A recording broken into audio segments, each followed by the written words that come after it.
ትዳርን የሚጠብቀው እግዚአብሔር ነው። ሰው በሀገር ስለተለያየ ትዳር አይፈርስም። ህሊና ካላችሁ ማለት ነው። ትዳርን በቁጥጥር አትጠብቁት። አንዳንዱ ሰው ትዳሩን በስልክ የሚጠብቀው ይመስለዋል። ደህና ነሽ፣ እንዴት ነሽ፣ ረቡዕ ዕለት የደወለልሽ ማን ነው ብሎ ትዳሩን የሚያስከብረው ይመስለዋል። አይደለም እኮ ትዳርን የሚጠብቅ ማን ነው? እግዚአብሔር ነው። ሴቶችም ወንዶችም ቅናታችሁን ማቆም አለባችሁ። የማይረባ ቁጥጥር ነውር ነው በእውነቱ ማለት። ሴቶችን ወንዶች ሴቶችን ቢሆን ማናት የደወለችን? እንዴት በ4 ሰዓት ደወለችን? ለምን? እኔ ብዙ ባለ ትዳሮችን ሸምግዬ ስለማውቅ እንዴት በ5 ሰዓት ደወለችን? ለምንድን ነው ከእሷ ጋር ሻይ የምትጠጣ የሚሉ ሰዎች አሉ በእውነቱ ማለት። እግዚአብሔር ካለ ጦርነት የላያየውን ትዳር እግዚአብሔር ግጥም አድርጎ መልሶ መስመሩን ሰራው በእውነቱ ማለት። የሁላችሁም የፈረሰባችሁን ይሰራላችሁ እግዚአብሔር። ትዳር ክቡር ነው። ጊዜ ሲገጥም ጥሩ ባለ ትዳር የሚሆን ስደት ሲመጣ ምን አደርጋለሁ አንተም ቀረ ሌላ ገባው አይባልም። ኖሩ መጠበቅ መሰደድ።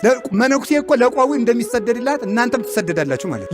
ትዳር የተከበረ የክርስቶስ ምሳሌ ስለሆነ ይሰደዱለታል። እንደ ቆብ እንደ መንኩስና እንደ ቀሚስ ሰማዕትነት ይቀበሉለታል። ትዳር ትልቅ ነገር የቤተ ክርስቲያን ሰንሰለት ስለሆነ አሁን እንዲያው ከእናንተ መካከል ለትዳሩ ይሰደዳል። እንኳን መሰደድ በስድብ የምትፋቱ እኮ ናችሁ እናንተ። ማፈሪያ ሁላ እኮ ነው ያለው ሰው። እንዲያው አሁን ሰው ነኝ ብሎ እኮ እንዲያው በእውነቱ ትዳር እንዲቀላል መሰላችሁ? ትዳር እኮ የህብረት ስራ ማህበር እኮ አይደለም፣ የተከበረ እኮ ነው። ስንፈልግ እቁብ ነው በሉ እንግዲህ እኔም ቤል ስራ ስላሰብ ከእቁብ ልወጣ ነው የሚባል ይሄ ነው። እንዲያው ትዳርን ያህል ነገር በስድብ መፋታት፣ በሆድ መፋታት፣ በነገር ስራ መፋታት ነውር ነው። እናቶቻችን ለትዳራቸው ይሰደዱ ነበር። ያገባችሁም ትዳራችሁ እንድታከብሩ እግዚአብሔር ይርዳችሁ። እንዲያውም አንድ ተንኮለኛ ሰው ነበረ በመጽሐፈ ነገሥት የተጻፈ ውሸታም፣ የውሸት ነቢይ ማለት ነው። በውሸት ብድግ ብሎ የእግዚአብሔርን ነቢይ ያታለለ። እግዚአብሔር መልእክት ሲልከው በመንገድ ላይ ሰው የጠየቀህ እንደሆነ ግባ ቢልህ እንዳትገባ ብሎ አንድ ነቢይ ላከ። አንድ ሐሰተኛ ነቢይ ደግሞ መጣና እውነተኛውን ነቢይ ያታለለው። ምን ብሎ? እግዚአብሔር ናህኔ ቤት ምሳ ብላ አለው። አይ እግዚአብሔር ከሰው ቤት እንዳትገባ ብሎኛል፣ እኔንም እኮ ግባ በለው ያለኝ እግዚአብሔር ነው ብሎ አታለለው። ከዚያ በኋላ ገብቶ በላ። ሲወጣ ያንን ነቢይ አንበሳ በላው። ይሄኛው ሐሰተኛው ነቢይ ያየና አጽሙን አገኘ፣ ቀበረ። መጨረሻ ላይ ምንድን ያለ መሰላችሁ? ቅብሩኒ ሀበ ተቀብረ ብእስ የእግዚአብሔር ሰው ከተቀበረበት መቃብር አጠገብ ቅበሩኝ። እስኪ በሉላችሁም የእግዚአብሔር ሰው በሉ ከተቀበረበት መቃብር አጠገብ ምን በሉኝ አለ? ቅበሩኝ አለ። በኋላ ተመልከቱ፣ ንጉሥ ነግሶ የሌሎችን ሐሰተኛ ሰዎች አጽም ሲያቃጥል የዚያ ሰው አጽም ሳይቃጠል ቀርቷል በብሉይ ኪዳን። ለምን? ከቅዱሱ ነቢይ አጠገብ በምን አረቱ? በመቀበሩ ነው። ስለዚህ ቅዱሳን ወይት ቀጠቀጥ አይጽምት ይሆሙ አጥንታቸው አንድ እንኳን አይሰበርም ማለት ተጥላ አትቀርም ብቻ ተሰብስባ በአግባቡ ትቀበራለች ብቻ እንዳይመስላችሁ። ቅዱሳን አንዱ አጥንታቸው በዚያ ታች ቢጣል፣ አንዱ አጥንታቸው በምስራቅ ቢጣል፣ አንዱ አጥንታቸው በምዕራብ በሰሜን በደቡብ ቢዘራ ያቺ አጥንት የወደቀች አጥንት አይደለም። የእኔ እጅ ተቆርጦ አንዱ በታች አንዱ በላይ ቢጣል ወይ ይወድቃል፣ ወድቆ ይቀራል።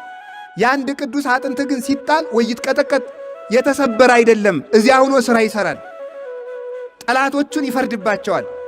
ስሙን የሚጠሩትን ግን አጥንቱ ካለበት ሆኖ ምሕረት ይሰጣል። የቅዱሳን አጽማቸው የእግዚአብሔር መንበር ነው። የእግዚአብሔር የብርሃኑ መገለጫ ነው። የጠለ ምሕረቱ ምንጭ ነው። እግዚአብሔር በዚያ ላይ ምሕረትን ቸርነትን ይሰጣል። የቅዱሳንን አጽማቸውን መሸከም ምን መሸከም መስላችሁ? የአንድ ሰው አጽም መሸከም አይደለም፣ የእግዚአብሔርን ሰረገላ መሸከም ነው። በዚያ አጽም ላይ ያለው ማን ነው? እግዚአብሔር ስለሆነ። ስለዚህ ቅዱሳን ስማቸው የእግዚአብሔር የቸርነቱ መገለጫ ነው። አካላቸው የቸርነቱ መገለጫ ነው። መቃብራቸው የቸርነቱ መገለጫ ነው።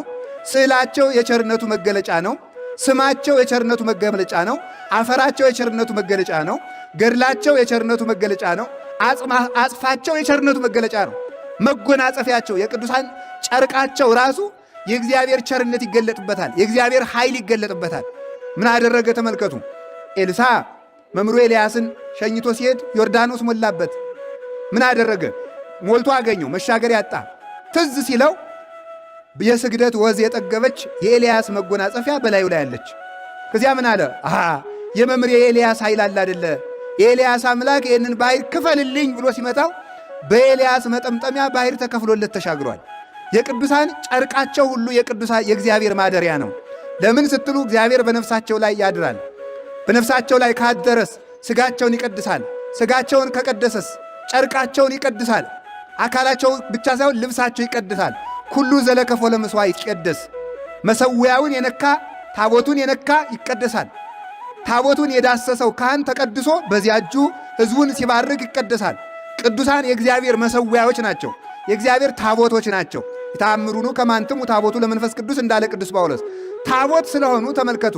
ታቦቱ የተጎናጸፈው መጎናጸፊያ ሰውን እንደሚቀድስ መርገምም በረከትም እንደሚሰጠው ሁሉ ቅዱሳን የእግዚአብሔር ታቦቶች ስለሆኑ እግዚአብሔር ስላደረባቸው ታቦቱ የተጎናጸፈው ቀጸላ የእግዚአብሔር ቸርነት የእግዚአብሔር ኃይል እንዳለበት ሁሉ የቅዱሳን ልብ የእግዚአብሔር ጽላት የእግዚአብሔር ታቦት ስለሆነ አካላዊ ቃል በረዴት በመንፈሰ ልደት ስለሚያድርባቸው ልብሳቸው ቅዱስ ነው፣ መቋሚያቸው ቅዱስ ነው። ስለዚህ ነው አቡነ ተክለ አልፋ ዘዲማ ጊዮርጊስ ባረፉ ጊዜ መቋሚያቸው ይዛ ለደቀ መዛሙርቶቻቸው መምህራችሁ አልፏልና ኑ ተባረኩ ኑ ቅበሩት ብላ ተናግራለች። መቋሚያይቱ እግር አውጥታ አፍ አውጥታ ሂዳ ማለት ነው። ቅዱሳን የነኩት መቋሚያ እንኳን ቅዱስ ነው። ልብሳቸው ሁለንተናቸው ጭራቸው የቅዱሳን ያልኩኝ የቅዱሳን ቅዱስ ነው። እስቲ የቅዱሳን በሉ። ቅዱሳን የሆኑ ሁሉ የነኩት ቅዱስ ነው። ቅዱስ እግዚአብሔር በእነሱ አድሯልና። ስለዚህ የቅዱሳን አባቶቻችን በረከታቸው ይደርብን። ስለዚህ ቅዱሳን ይፈርዳሉ። ቅዱሳን ይፈርዳሉ በሉ። ቅዱሳን ይምራሉ በሉ። ምን ይላሉ? ይምራሉ፣ ምሕረት ይሰጣሉ። ብፁዓን ማህሪያን ብሏቸዋል እኮ። አሁን አንዳንድ ጊዜ ሰዎች ምን ይላሉ? እምነት የሌላቸው ሰዎች መርቆሬዎስ ማረኝ ለምን ትላላችሁ? ጊዮርጊስ ማረኝ ለምን ትላላችሁ? ማርያም ማሪኝ ለምንድን ነው የምትሉት? እግዚአብሔር ማረኝ ይባላል እንጂ። ይህ እኮ የእግዚአብሔር ስልጣን መጋፋት ነው። እኛ አልተጋፋንም። የሚምሩ ሰዎች ምስጉኖች ናቸው ያለማን ነው? እግዚአብሔር ነው። እናንተ የማራችሁትን እምራለሁ ብሏል። ተመልከቱ። ለለሃዳግሙ ኃጢአተ ይተሃደግ ሎሙ።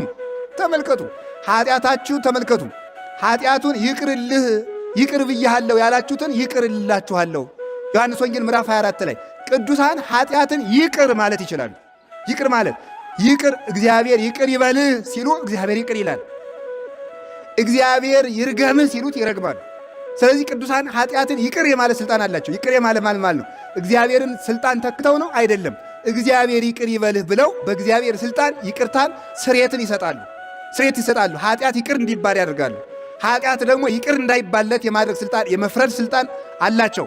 እንዲያውም ልብ ብላችሁ እንደሆነ ኋላ መድኃኒታችን ኢየሱስ ክርስቶስ ሲመጣ ምን ይመስላችኋል? የሚፈርዱት እነማን ናቸው? ሐዋርያት ናቸው።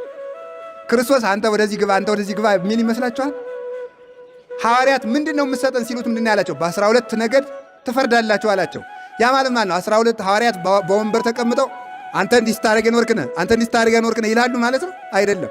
በ12 ወንበር ተቀምጣችሁ ማለት የእናንተ ክህነት ነው ኋላም ሰውን በግራ የሚያቆመው። የእናንተ ክህነት ነው ሰውን በቀኝ የሚያቆመው። የእናንተ ትምህርት ነው ሰውን በግራ የሚያቆመው። የእናንተ ትምህርት ነው ሰውን በቀኝ የሚያቆመው። የእናንተ ስርዓት፣ የእናንተ መስዋዕት፣ የእናንተ ሕግ ሰውን ለግራም ለቀኝም ያደርገዋል ማለቱ ነው። ክርስቶስ ሐዋርያት በፈረዱት ፍርድ ነው ዋጋ የሚከፍል። የእነሱን ትምህርት ያላከበረውን በግራ፣ የእነሱን ስርዓት ያላከበረውን በግራ፣ የእነሱን መስዋዕት ያልተሳተፈውን በግራ። የእነሱ መስዋዕት ክርስቶስ ነው። የእነሱን ክህነት ሁሉ ስርዓታቸውን፣ ቅድስናቸውን ያላከበረውን በግራ ያቆመዋል። ክርስቶስ የሐዋርያት የፍርዳቸው ዋጋ ከፋይ ነው። ራሳቸው ነው። እነሱ የክርስቶስ ዓይኖቹ ናቸው። በእነሱ ነው ዓለምን የሚጎበኘው። ጆሮዎቹ ናቸው። በእነሱ ነው ዓለምን የሚሰማው። እግዚአብሔር ዓለምን የሚሰማው በቅዱሳን ነው። ሰው በጆሮው እግዚአብሔርን ይሰማል። ሰው በጆሮው ድምፅ ይሰማል። እግዚአብሔር በቅዱሳን ዓለምን ይሰማል። ለምንድነው በቅዱሳን የሚሰማው? ቀጥታ አይሰማንም። የኃጢአተኞች መሥዋዕትና ጸሎት አስጸያፊ ነው ይላል መጽሐፍ። እኛ እንዳንሰማ ኃጢአታችን ግድግዳ ሆኖ ይከለክላል። ቅዱሳን ግን በእሱ ዘንድ ሞገስና ክብር አላቸው። እነሱን ጆሮ አድርጎ ይሰማናል። እነሱን ዓይን አድርጎ ያየናል። እነሱን እጅ አድርጎ ይሰጠናል። እምቢ ካልነው ደግሞ እነሱን እጅ አድርጎ ይወረውረናል ማለት ነው። ይወረውራል። እነሱን እጅ አድርጎም ይስበናል። እነሱን እጅ አድርጎ ይደበድባል። እነሱን እጅ አድርጎም ያነሳል። እነሱን እጅ አድርጎ ይሰብራል። እነሱን እጅ አድርጎ ይጠግናል። እነሱን እጅ አድርጎ ይገላል። እነሱን እጅ አድርጎ ያድናል። ቅዱሳን የእግዚአብሔር እጆቹ ናቸው። ቅዱሳን የእግዚአብሔር እግሮቹ ናቸው። እነሱን እግር አድርጎ ከሰው ሁሉ ቤት ይደርሳል እግዚአብሔር። እነሱን እግር አድርጎ ጠላቶቹን ይረግጣል። ተመልከቱ፣ ምንድን ነው ያለው? እሱ ራስ ነው። ራስ ከሆነኛ ደግሞ እግሩ ነን። ቅዱስ ዳዊት እንዲህ ይላል፣ ይቤሎ እግዚእ ለእግዚእ ንበር በየማኔ እስካገቦሙ ለጸላእትከ ታሕተ መከደ ገሪከ። ጠላቶችን ከእግር በታች እስከማስገዛልህ ድረስ ጌታ ጌታዬን በቀኝ ተቀመጥ አለው ይላል። ጌታ ወልድ ነው። ጌታ አብ ነው። በቀኝ ተቀመጥ ያለው ስለ ሥጋ እንግድነት ነው። መዝሙር 109 ላይ ነው። ጌታ ጌታዬን በቀኝ ተቀመጥ አለው። ጠላቶችህን ከእግር በታች እስክትገዛ ድረስ ደርሰህ። ሊቃውንቴን ሲተረጉሙት ምን አሉ መሰላችሁ? ጠላቶችህን በእግር እስከምትረግጥ ድረስ ደርሰህ በቀኝ ተቀመጥ አለው። ቀኝ ስልጣን ነው።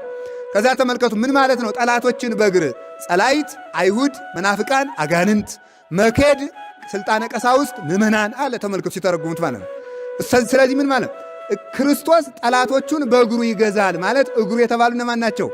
ካህናት ናቸው። እግሩ የተባሉት እነማን ናቸው? ምዕመናን ናቸው ማለት ነው። እሱ ራስ ነው። ስለዚህ ምን ተባለ? ጠላቶቹን አጋንንትን በእግሮቹ በካህናት በእግሮቹ በምዕመናን ለመርገጥ እሱ ራስ ነው። እዚያ ዝቅ አለና ነቢዩ ምን አለ? ወበይንተዝ ይትለዓል ርእስ፣ ራስ ከፍ ማለቱ ስለዚህ ነው አለ። ራስ ከፍ ሲል ዝቅ እግር አብሮ ከፍ ይላል። ራስ ከፍ ሲል ክርስቶስ ከፍ ብሎ ተሰቀለና እኛን እግር አድርጎ አጋንንትን በዚያ ረገጣቸው። እምከመ ተለዓልኩ አነ ስሕብ ኩሎ ሀቤ፣ እኔ ከፍ ብዬ እሰቀልና እናንተን ወደ እኔ ስባችኋለሁ ብሎ እንደተናገረ። ስለዚህ ቅዱሳን ለዚህ ነው ዘወሀብከነ ከመ ንኪር ከይሴ ወአቃርብተ ወዲበ ኩሉ ኃይለ ጸላኢ የምንለው። አጋንንትን እንድንረግጣቸው እንድንቀጠቅጣቸው ኃይልን ስልጣንን የሰጠህን ጊንጡን እባቡን ትረግጡ ዘንድ ስልጣንን ሰጥቻቸዋለሁ አለ ማርቆስ 16 ላይ። ጊንጡን እባቡን ትረግጡ ዘንድ ይውላችሁ እሱ ራስ ሆነና እነሱን እግር አድርጎ አጋንንትን በሐዋርያት እግር ይረግጣቸዋል። አጋንንትን በካህናት እግርነት ይረግጣቸዋል። ስለዚህ ቅዱሳን የእሱ እግሮች ናቸው። በእነሱ ክርስቶስ ወደ ዓለም ይደርሳል። ዘኪያክሙ ሰማ ኪያዬ ሰማ ወዘኪያክሙ አቤ ኪያዬ አቤ፣ እናንተን የሰማ እኔን ሰማኝ። ዘኪያክሙ ተወክፈ ኪያዬ ተወክፈ ወዘኪያዬ ተወክፈ ተወክፎ ለዘፈነወኒ፣ እኔን የተቀበለ እናንተን የተቀበለ እኔን ተቀበለ። ልብልበሉ ማምላክን ቅዱስን መርቆሬዎስ፣ ቅዱስ ጊዮርጊስን፣ ቅዱስ ተክለ ሃይማኖትን ወደኛ ሲመጡ ክርስቶስ እነሱን እግር አድርጎ ወደኛ እየደረሰ ነው። እነሱ ወደኛ ቤት ሳይመጡ ሲቀሩ የሚቀረው ክርስቶስ ነው። ስለዚህ ምንድን ነው ያላቸው ሐዋርያትን? ስንቅ አትቋጥሩ፣ ወይም በትር አትያዙ፣ ወይም ጫማ አትያዙ፣ ወይም ከረጢት አታዙ። ከደረሳችሁበት ሂዳችሁ ሰላም ለዚህ ቤት ይሁን። ሰላም ከተቀበሏችሁ ሰላማቸው ያርፍባቸዋል። ሰላም ማን ነው? ራሱ ነው። ውእቱ ሰላምነ ይለዋል ቅዱስ ጳውሎስ። እሱ ሰላማችን ነው አለ። እሱ ሰላማችን ከሆነ እናንተ ሰላም ለዚህ ቤት ላላችሁት ቤት ሰላም ይደርሰዋል ማለቱ ምን ማለት ነው? እናንተ ከደረሳችሁበት ቤት ሰላምን ይደርሳለሁ ማለቱ ነው።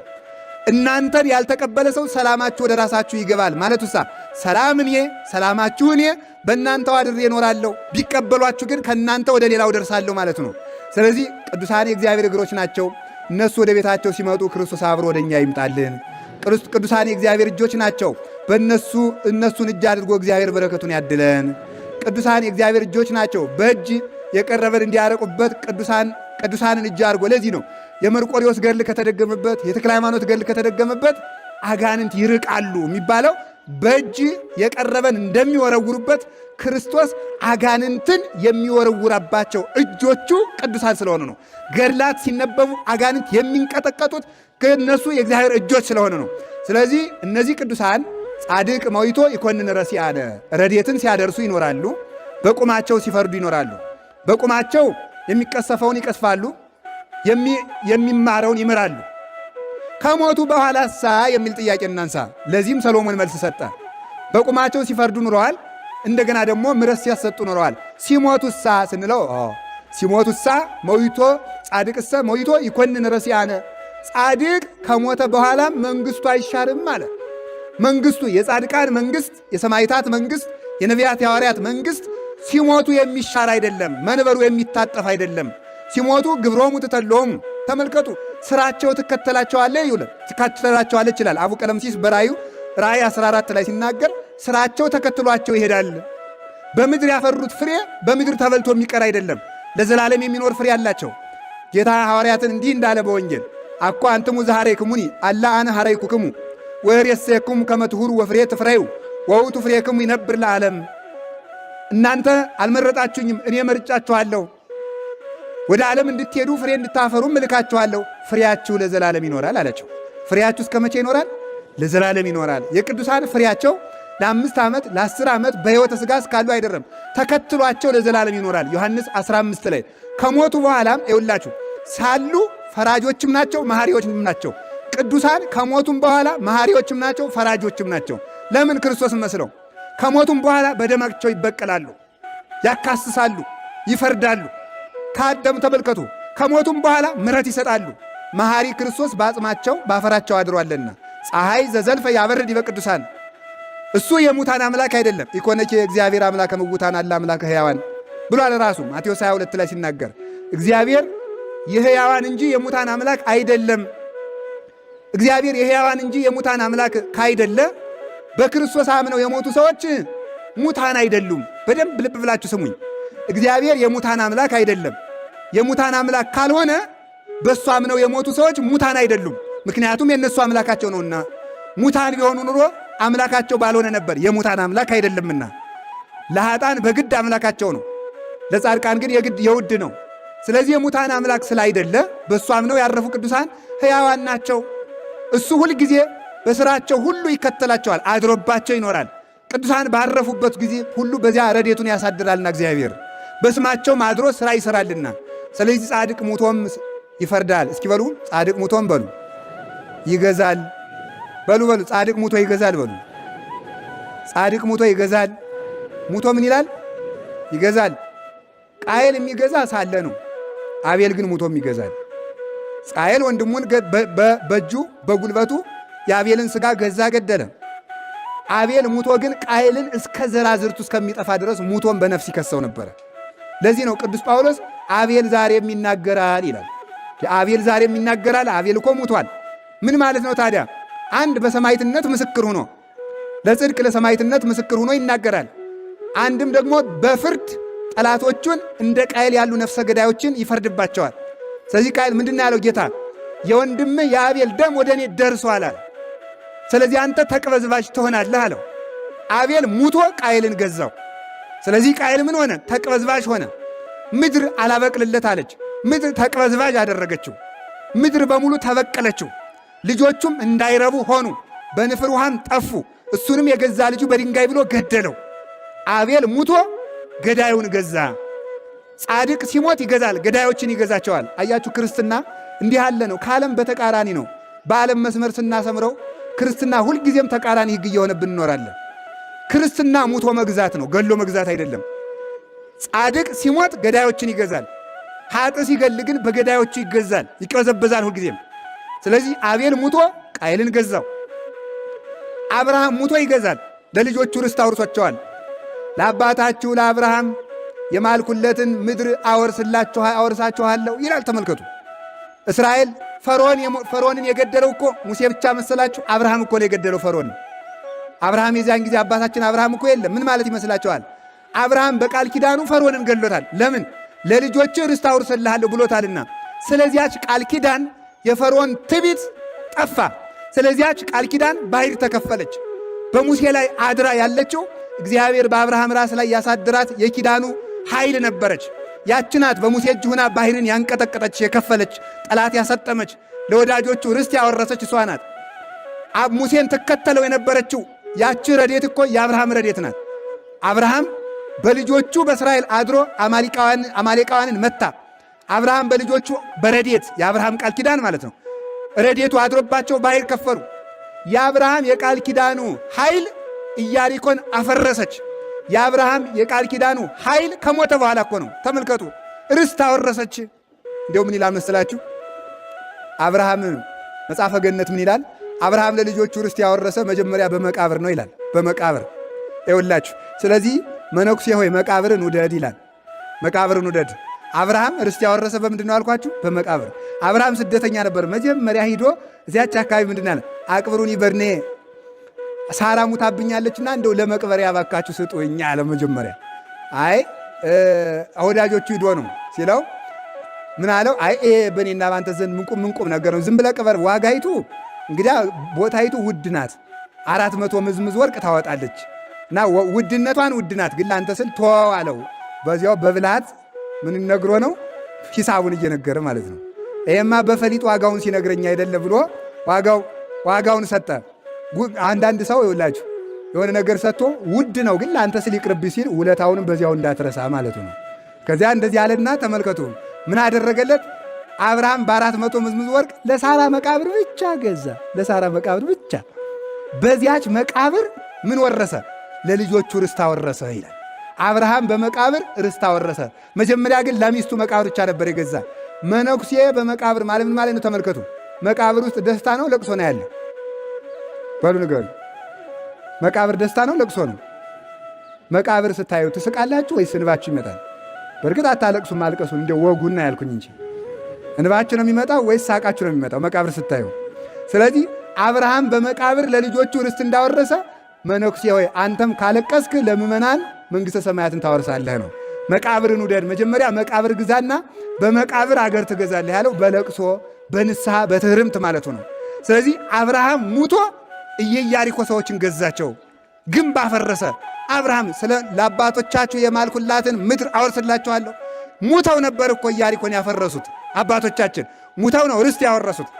የአብርሃም ርስት እስከ ክርስቶስ ድረስ የአብርሃም ቃል ተሻግራ ትጠብቅ ነበረ። ስለዚህ አብርሃም ሙቶ ገዛ። እስኪ በሉላችሁ አብርሃም ሙቶ ገዛ ነው።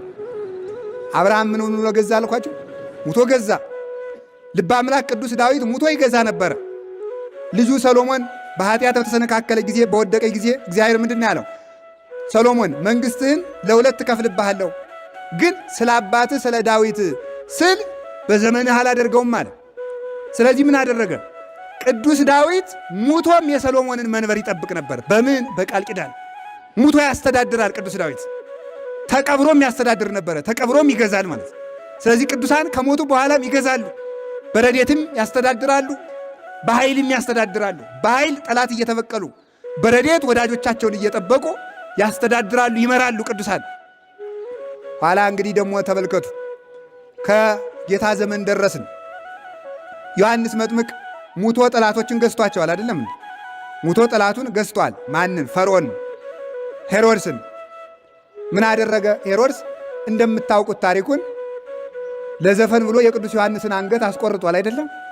ለዘፈን ብሎ የቅዱስ ዮሐንስ አንገትን አስቆረጠ።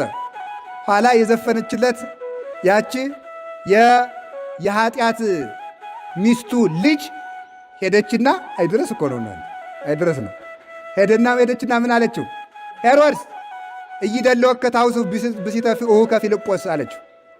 ራሷ የዘፈነችው ዘፍና ስታበቃ ዘፈንሽ ጥሩ ነው ምን ላድርግልሽ ቢላት የዮሐንስን አንገት ቆርጠህ ስጠኝ አለችው።